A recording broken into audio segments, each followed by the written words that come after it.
Praise the lord. దేవుని యొక్క శక్తి కలిగిన నామానికి స్తోత్రం కలుగునుగాక.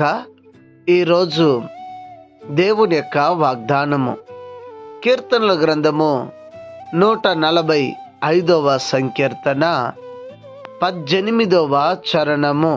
తనకు మొరపెట్టు వారందరికీ, తనకి నిజముగా మొరపెట్టు వారందరికీ యెహోవా సమీపముగా ఉన్నాడు అని ఇక్కడ రాయబడి ఉంటున్నది.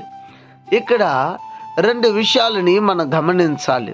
ఒకటి, తనకు మొరపెట్టు వారందరికీ అని చెప్పబడుతూ, రెండవదిగా నిజముగా తనకు మొరపెట్టు వారందరికీ అని రాయబడి ఉన్నది.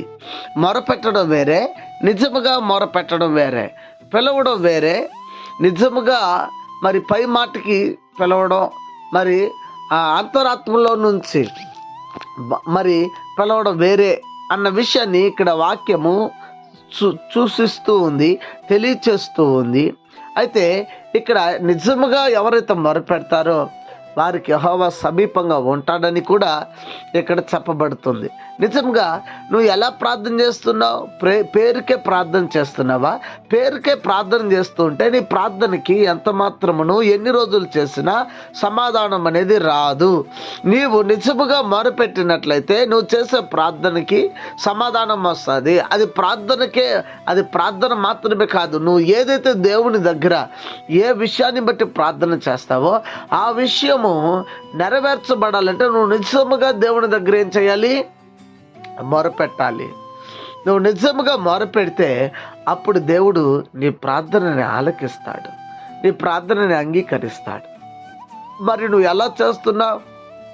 ఒకసారి ఆలోచన చేయి. ఈ ఉదయకాల సమయం అందు దేవుడు నీతో మాట్లాడుతుండగా నువ్వు ప్రార్థన చేసేటప్పుడు ఎలా చేస్తున్నావు? ఏదో పేరు కోసం చేస్తున్నావా? బాధ్యతగా అంటే చేయాలి కాబట్టి చేస్తున్నావా? కాబట్టి ఆచారబద్ధంగా చేస్తున్నావా? దయచేసి అలా చేస్తుంటే మానుకో. నిజంగా దేవుని దగ్గర మొరపెట్టు. ఆయన నీకు సమీపంగా ఉన్నాడు. నువ్వు నిజంగా మొరపెడితే, నువ్వు చేసే మొరపెట్టే మొరను బట్టి ఆయన నీ సమీపంగా ఉన్నాడు. ఆయన నిన్ను దీవిస్తాడు. దైవదేవులు పొందాలనుకుంటున్నారా? నిజంగా మొరపెట్టండి, దేవుడు మిమ్మల్ని ఆశీర్వదిస్తాడు. లేని ఎడల దేవుని యొక్క దీవెనలను ఏది కూడా మీరు పొందలేరు అన్న విషయాన్ని గమనించి దేవుని సముఖంలో ఒక తీర్మానం కలిగి ఇక మొరపెడదామా? ప్రార్థన చేద్దామా? ప్రార్థన. పరిశుద్ధుడానికి స్తోత్రం. ఈ ఉదయకాల సమయం మందు మీరు మాతో మాట్లాడిన రీతికి స్తోత్రాలు నాయన. దేవాతి దేవుడు మమ్మల్ని ఆశీర్వదించండి. నిజంగా మొరపెట్టే హృదయాన్ని మాకు దయచండి.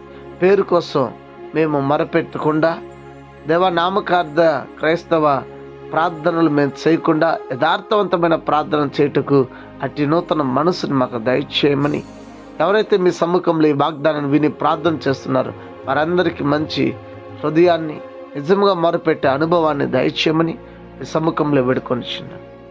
అనారోగ్యం చేత ఉన్న వారికి ఆరోగ్యము, ఆర్థిక ఇబ్బందులు ఉన్న వారికి విడుదల, రక్షణ లేని వారికి రక్షణ ఇచ్చి ప్రతి వారిని నీ రాకడకు సిద్ధపరచమని, మీ సమ్ముఖంలో ఎడుతున్న కార్యం చేయమని, గడత మహిమ స్తుతి మీరు పొందమని క్రీస్తు పేరిట వేడుకొని ఉన్నాము తండ్రి.